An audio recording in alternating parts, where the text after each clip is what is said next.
कुछ इस टाइप का लिखा हुआ है कि चीनी के मूल्य में 20% कमी होने से 120 रुपए में 3 किलोग्राम चीनी ज़्यादा खरीद सकता है। तो चीनी का पहले वाला भाव और घटा भाव ज्ञात करो। तो अगर ऐसा क्वेश्चन कहीं भी आए तो एक काम कर लेना, चीनी का घटा भाव निकाल लेना। क्या निकाल लेना?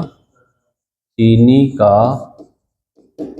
घटा भाव। कुछ नहीं करना इसके लिए। 120 रुपए में कितनी चीनी मिलती है? ज़्यादा। तो 120 को 3 से भाग दे देना तो कितना आ गया? 40 रुपए पर केजी के हिसाब से पड़ा। अब यहाँ पे 20% कमी होती है। कितनी होती है? 20% कमी। तो इसका 20% निकाल देना। तो इसका 20% कितना हो गया? 8 रुपए। तो 8 रुपए पर केजी, ये तो घटा भाव आ गया। अब आता है प्रारंभिक, पहले का। तो प्रारंभिक भाव के लिए ये जो 8 रुपए है 20% कम होने के बाद है तो 80% के बराबर है। तो 80 से डिवाइड कर देना। ठीक है, तो ये 8 दहम 80 आ जाएगा 10 रुपए पर केजी। तो देखो बड़ी आसानी से घटा भाव भी आ गया और प्रारंभिक भाव भी आ गया। ठीक है ना। तो ऐसे क्वेश्चन बड़ी आसानी से आप करते चलेंगे एक एक लाइन। मैथ का मतलब केवल प्रैक्टिस है। 5-5 क्वेश्चन 10-10 क्वेश्चन डेली अच्छे से प्रैक्टिस करें और बड़ी आसानी से फिर इन क्वेश्चनों को आप वहाँ पे करके चले आएंगे। ठीक है।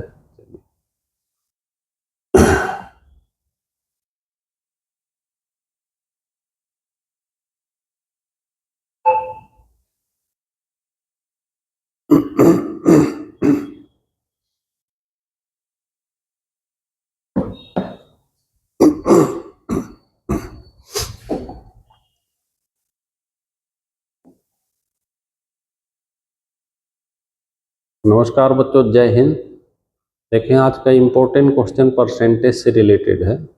लिखा हुआ है कि एक परीक्षा में 36% विद्यार्थी हिंदी में, 47% अंग्रेजी में तथा 22% दोनों में फेल हुए। तो पास होने वालों का परसेंट ज्ञात करना। तो अगर कहीं भी इस तरह से पूछे पास परसेंट तो क्या करना? 100 में से first subject plus second subject minus दोनों, बस इतनी सी कहानी। फर्स्ट प्लस सेकेंड माइनस दोनों। तो 100 माइनस पहले में कितने हैं? 36, दूसरे में 47 माइनस 22। तो 100 माइनस यहाँ पे 7 6 13, 4 3 8 83, 83 में से 22 घटा 61 घटा देंगे तो ये आ जाएगा 39। ये देखिए आसानी से आ जाएगा। लेकिन एक चीज याद रखना, ये ट्रिक तभी काम करती है जब सब फेल हो। ये भी फेल, ये भी फेल और ये भी फेल। तो इनके विपरीत हमेशा पूछा जाएगा पास परसेंट। तो बस इन चीजों का ध्यान रखना। यहाँ पे एक एक क्वेश्चन समझते चलें और ये बहुत फायदा करने वाले हैं आप सब। ठीक है भाई, चलिए।